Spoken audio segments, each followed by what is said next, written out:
just a couple of years ago, if you wanted to share a file, it was, or share a file outside your organization, it was months of pain and bureaucracy. Now in the cloud, it takes just 3 clicks and it's almost immediate.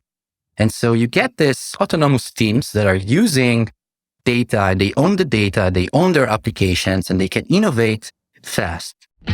Welcome to 20-Minute Leaders. Just sit back, relax, and learn from the leaders of today. It's a journey. Each one is different, unique, inspiring. Let's get started.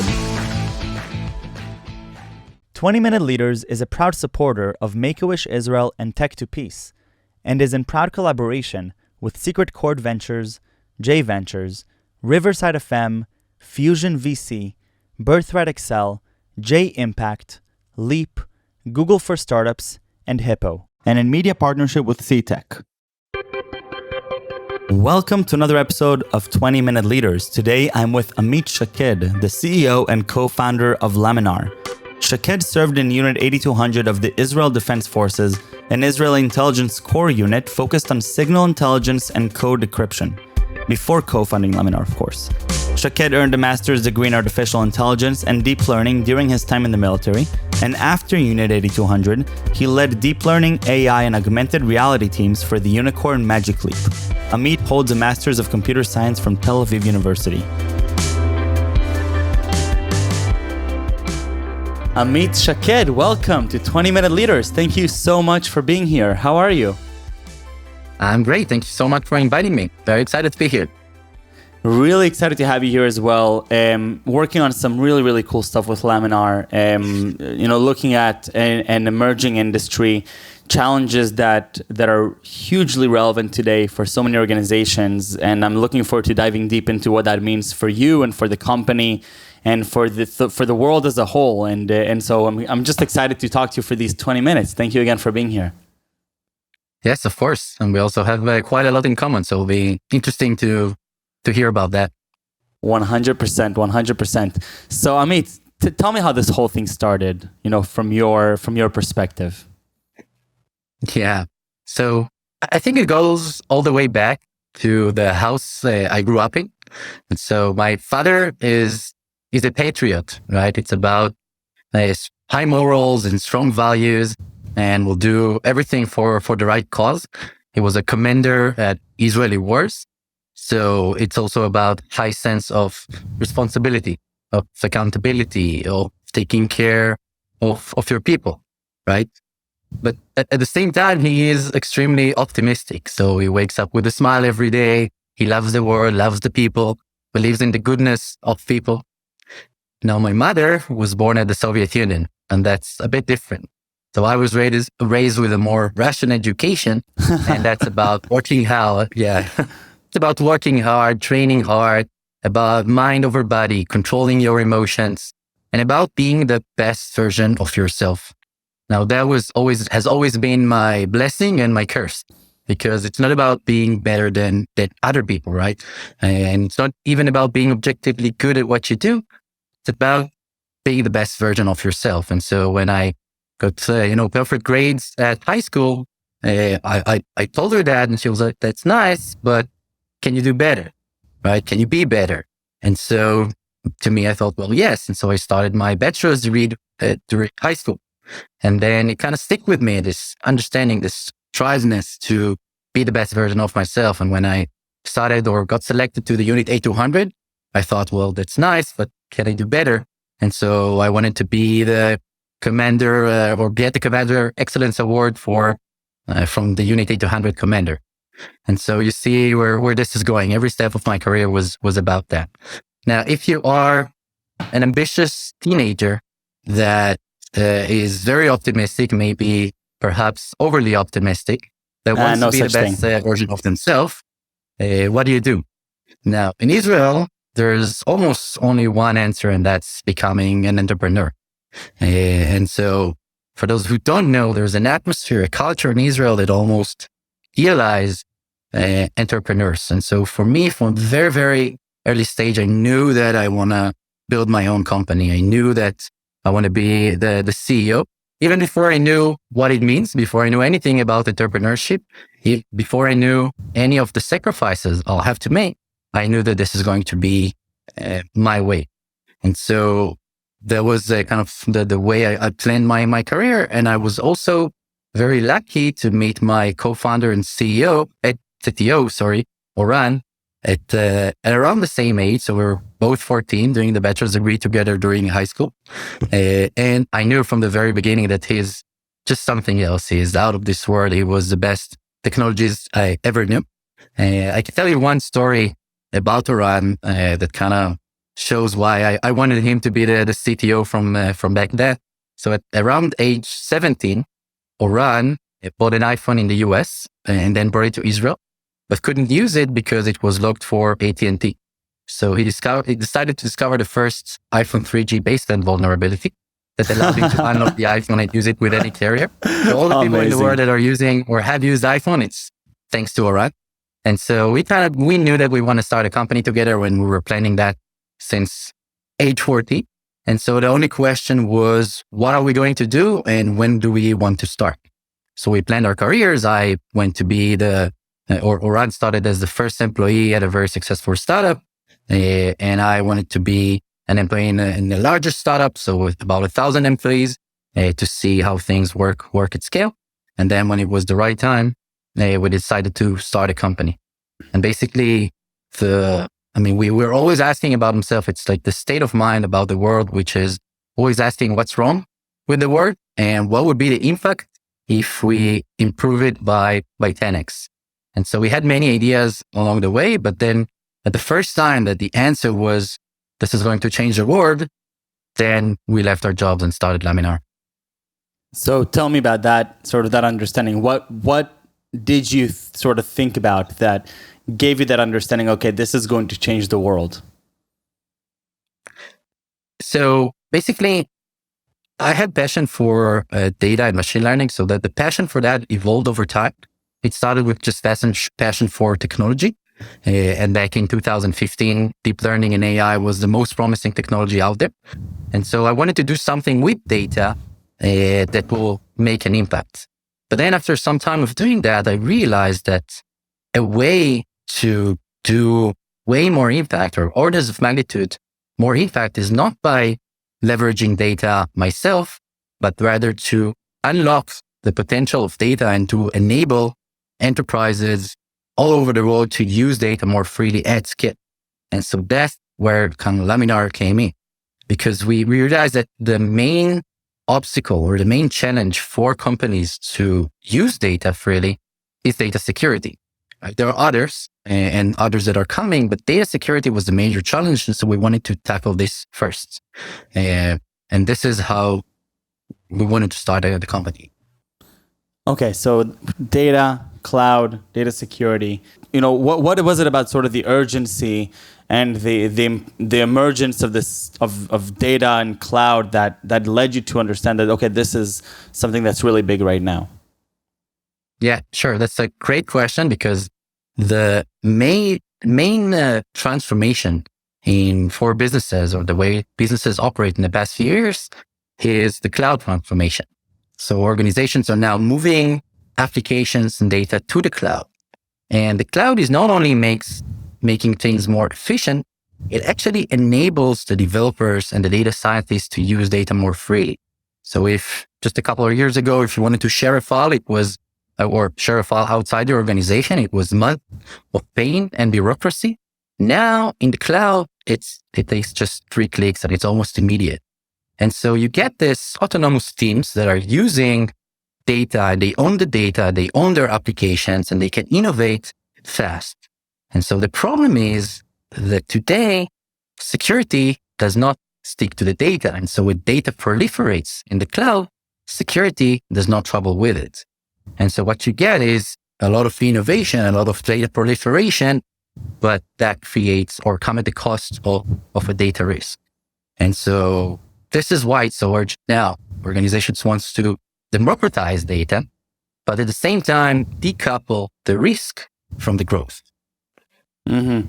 And so what I'm hearing is that we have many more data sources, proliferation of obviously microservices, cloud infrastructure, etc., and that while we have this proliferation, sort of this exponential growth, we don't have the right tools to monitor and to understand what's happening and how to keep secured. And so what is the opportunity that Laminar then presents in sort of this new gap that you're observing in the market?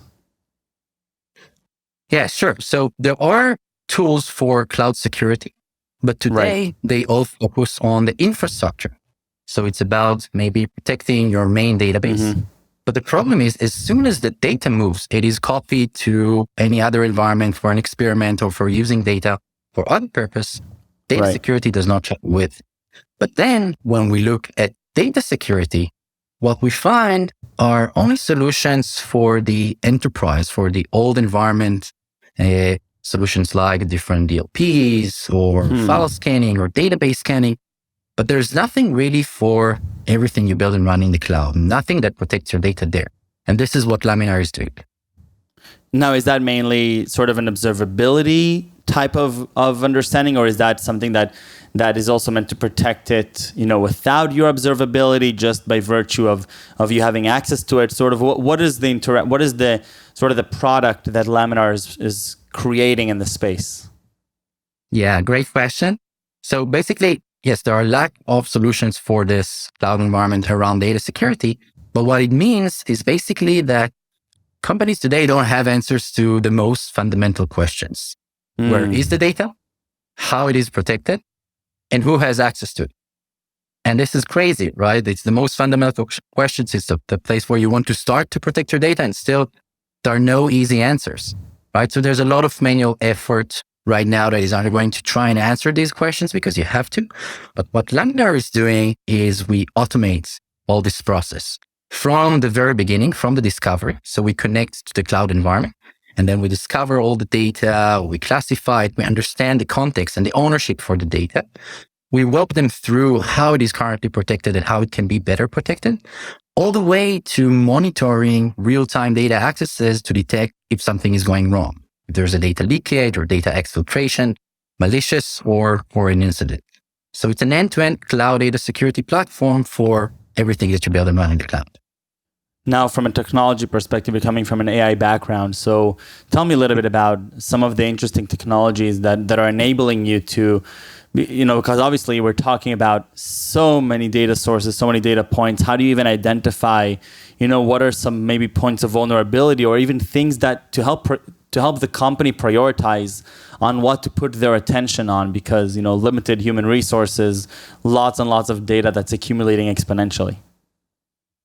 Yeah, that's a great question, because the cloud is not only the source for the problem that we're solving, but it also the source for the better solution that we can provide.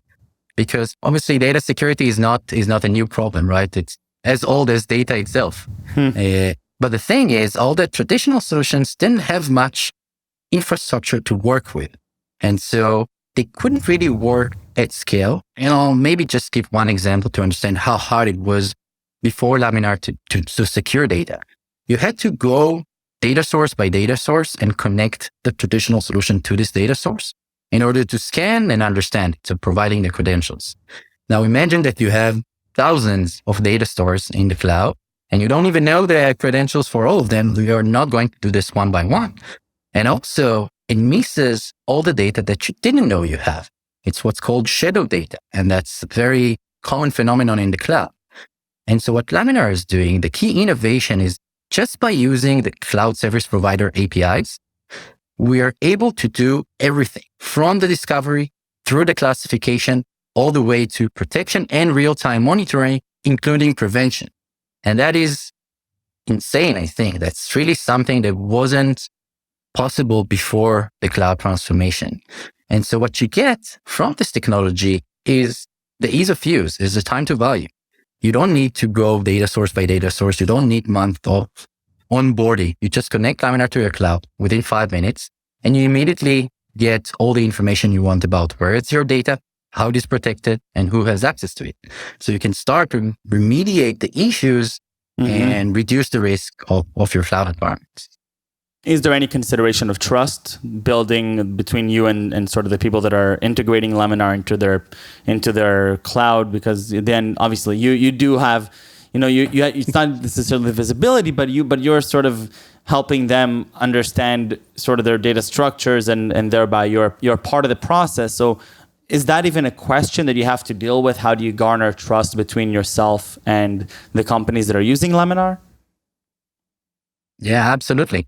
So if you put yourself from the perspective of the enterprise, right, they know they have many data security issues. They don't want to create another one by sending all their data to this new vendor. And so part of our technology and a key differentiator is that everything is running within the customer environment. So we're using serverless functions, no agents, just to run on the customer environment. And we only send the metadata back home. So this is a new approach. We're able to run everything in the cloud. We're able to test everything locally, but when it actually runs, none of the sensitive data leaves their environment. And so this is what contributes to creating and building this trust, because we're not sending any new data home. Okay, that makes a lot of sense. Tell me a little bit about sort of the growth of Laminar.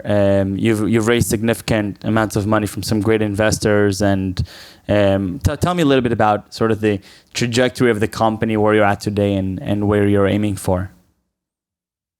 Yeah, thank you. So I think one of the most exciting things, especially for investors, is the market opportunity. And we have investors like two of the largest investors in the world, it's Tiger Global and Insight Partners, and they manage funds or assets of more than $100 billion worth of assets.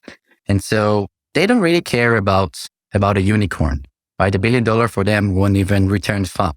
What they really care about are companies that are going to change the world, right? Going to change businesses and create a huge opportunity. And so for us, we start with security or cloud data security, as this is the main enabler for organizations to use data more freely, to democratize the data, to have data-centric innovation. But that's just a start, because what we have is a unique view of all the data that the enterprise has. And so now there are other use cases for privacy, right? We all know about customer privacy, and everyone wants to keep their data safe. And it's about the trust between the company and their users. And so there are many use cases there that we're currently not handling, but this is on the roadmap. On top of privacy, there's all data management. So it's about not security and not privacy, but how can you use the data more efficiently? How can you reduce the time to value? How can you improve the results by using the most updated data? And so this is part of the new role for the chief data officer. They're thinking about how to monetize data, how to use this as a key differentiator. And so that's a whole new world of use cases that we can do too. And so that is going to cover the next 5 years or so. And so the vision is to be the cloud data platform, right? That covers all the different use cases around data. What are you most excited by? We started the conversation a little bit about sort of your own motivation as an entrepreneur, going back to a little bit about your own mindset of excellency and pushing the boundaries. How does that play into what you're doing now? Yeah, so I think the thing I'm most excited about is maybe surprising and not surprising at the same time. It is every time that I see our employees becoming best friends when they didn't even know each other before that. So the understanding that we've built something so huge that connects people globally, and now they became best friends, to me, it's just so exciting to see. And in terms of pushing the boundaries, I think that in a way, shaping a new market is one of the most high risk, high reward kind of tasks. Because as surprising as it may sound, cloud data security is a new market. And so there weren't really solutions that we just replaced with better technologies. It's a blue ocean. And this is so exciting because it takes a lot of creativity. It takes a lot of partnerships and understanding of the ecosystem, of the partners, of our customers, right? So it's about your innovation around the market opportunity and around the business. And it gets exciting every day. So every quarter now, the company looks different than the previous quarter as we continue to grow rapidly. And to me, every day, every month, every quarter, every year, I'm just pushing more and more my boundaries, because if I haven't learned anything new in the past month, then it was probably not a good month, right? I love it. Amit, thank you so much for taking the time to share these 20 minutes with me. Best of luck with Laminar. It sounds like you're working on something you're personally hugely passionate about. It sounds like very, very high impact and something that the world really needs and many organizations need. And I love your core understandings of, at the end, you were looking to go after a huge world problem that has a significant impact. Obviously, you have some fantastic backers that really embody sort of that type of spirit and mentality. So best of luck with Laminar, and thank you again for taking the time to be here. I appreciate it.